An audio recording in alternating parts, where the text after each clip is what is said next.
आणखी एक update. Landing दरम्यान विमान रनवेवरून घसरलं आणि बारामतीत अजितदादांच्या विमानाला अपघात झाला.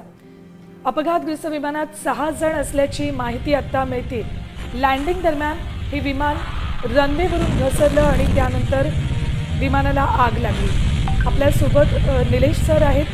सर, काही वेळापूर्वी तुम्ही सुद्धा सांगितलं होतं व्हिजिबिलिटी कमी होती आणि त्यानंतर आता ही अपडेट येते की रनवेवरून विमान घसरलं आणि त्यानंतर ही दुर्घटना घडली.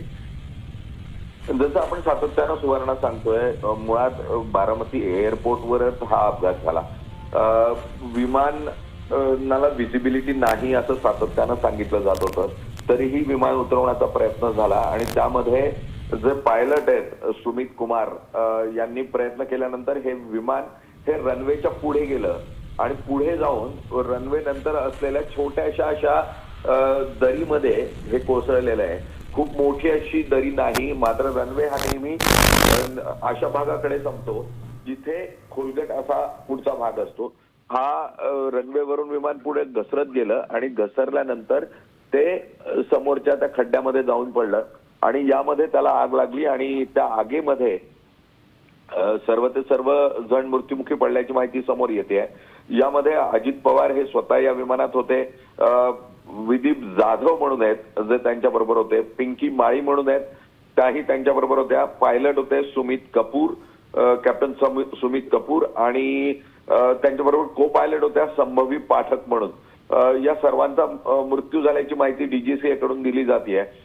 मात्र आपण दृश्यांमध्ये बघू शकत असू की दृश्यांमध्ये आपण दाखवतोय की कशा स्वरूपामध्ये हा अपघात झाला. एक छोटं विमान आहे, 6 आसनी विमान आहे. हे चार्टर्ड प्लेन होतं.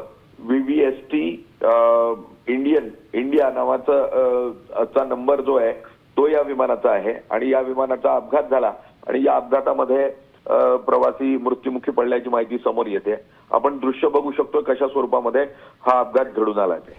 होय, दृश्यांमधून आपणही ग्राफिक्सच्या माध्यमातून सर प्रेक्षकांपर्यंत हे पोहोचवण्याचा प्रयत्न करतोय की कसा हा अपघात झाला असू शकतो. काही वेळापूर्वी प्रत्यक्षदर्शींनी प्रतिक्रिया दिली. त्यांनी सांगितलं की विमान रनवेवरून घसरलं आणि त्यानंतर आग लागली आणि काही स्फोट या विमानात झाले होते. साहजिक आहे, विमान सकाळी 7 वाजता विमानानं टेक ऑफ घेतला होता आणि सकाळी 9च्या सुमारास विमान लँड करत होतं.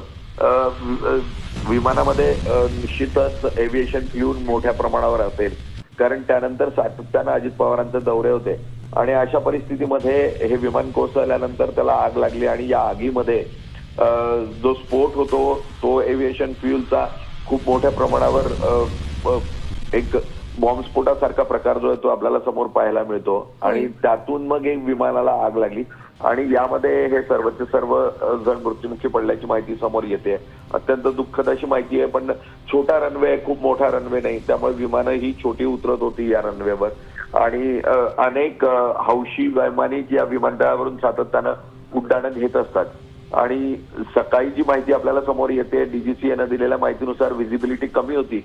व्हिजिबिलिटी कमी असतानाही विमान रनवेवर उतरवण्याचा प्रयत्न झाला आणि त्यामध्ये हा अपघात जो आहे तो झाल्याची माहिती समोर येते. होय, धन्यवाद सर संपूर्ण माहितीसाठी. तर अजित पवार यांच्या विमानाचा अपघात कसा झाला त्याची हे आत्ताचे अपडेट. विमान रनवेवरून घसरलं आणि त्यानंतर पुढच्या दरीत ते कोसळलं आणि विमानाला आग लागली आणि यातच सर्व जणांचा मृत्यू झाला.